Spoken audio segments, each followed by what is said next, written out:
Hello everyone and hope you're doing well. This video is targeting first year students. It's not just about those who are studying English. For every student actually. I just decided that I'm going to speak English. Hopefully I'm going to add translation there.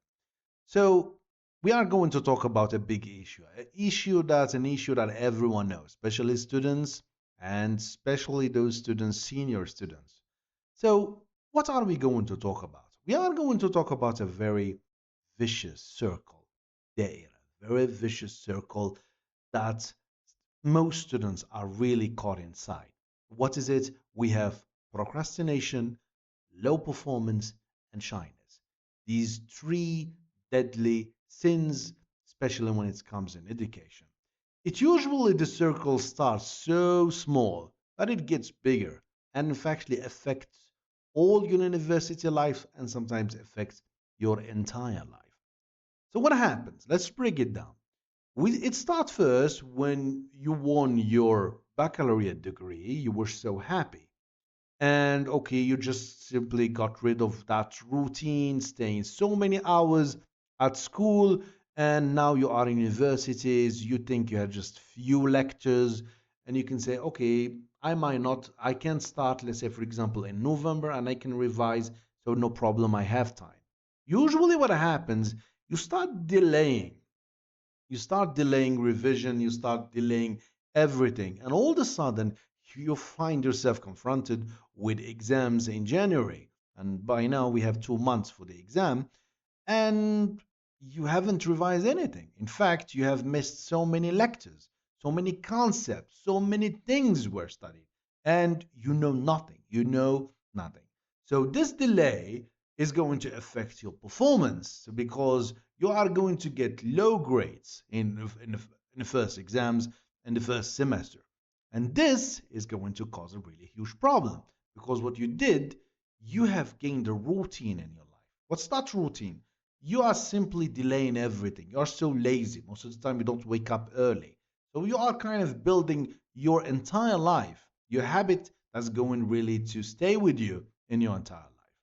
So the delay, what's going to do is going to erode, in fact, your confidence. Even your confidence is going really to be shaken. Why? Simply because in the future, let's say for example, you decide that in the second semester I go to the university and I'm going to attend all the classes. Even if you attend all the classes, you simply know nothing.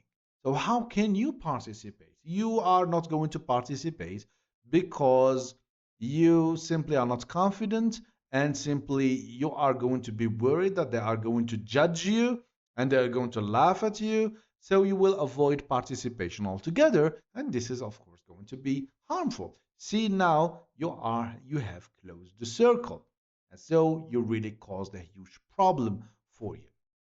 So you missed classes because of delay, you missed opportunities to learn, you don't know all your teachers.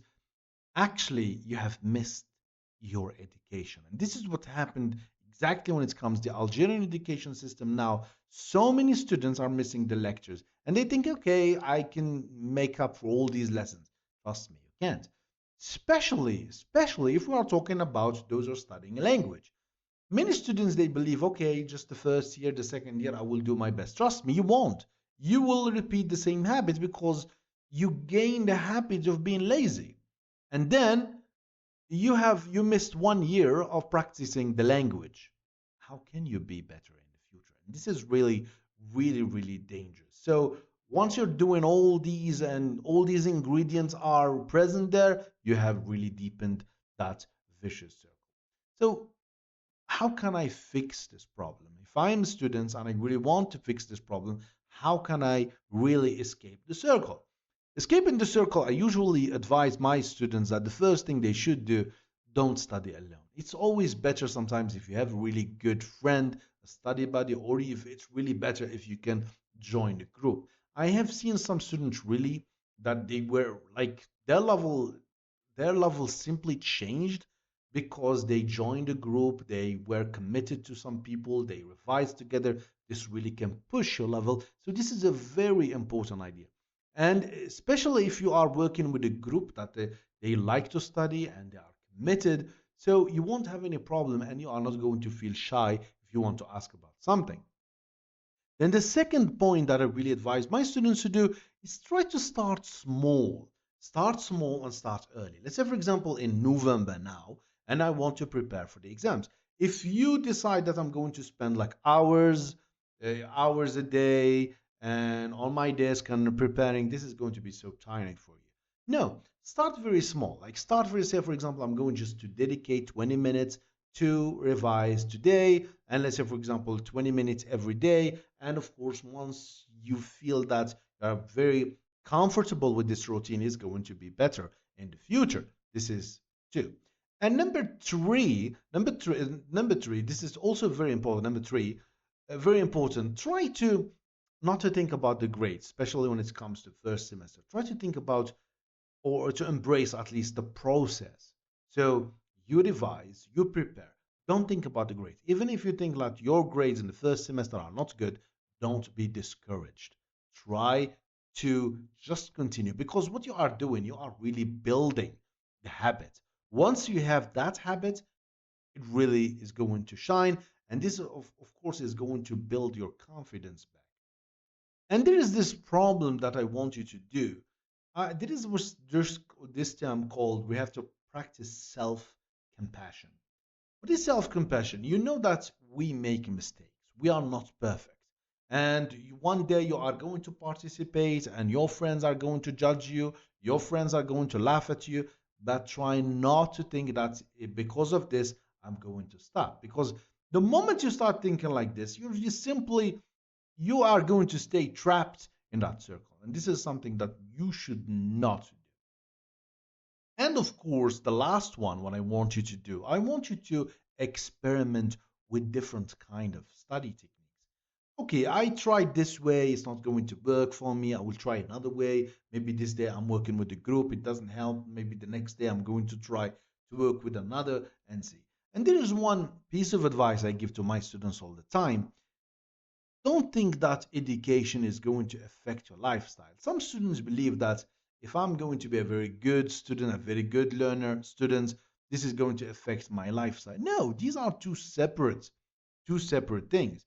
Put your lifestyle on one side and your education in another. Try to merge them together. It's like your education is your lifestyle and your lifestyle is part of education. By this, you're really going to make your life better. And by the way, even they are going to tell you no, and education is it's not going to help you in the future. It's not about education, it's about commitment. If you are lazy and you don't wake up in the morning and you don't go to university and you don't how can you expect to be successful in the future? And this is something very important. I always tell to my students, yes, maybe university, maybe the knowledge we provide university is not going to help. But I know one thing, that commitment, that participation, the efforts you are putting to succeed, those are going to really help you in the future. Those are what's going to make you a better person. I hope you have benefited from the video, from this video. Inshallah, we meet in another videos. Salam alaikum.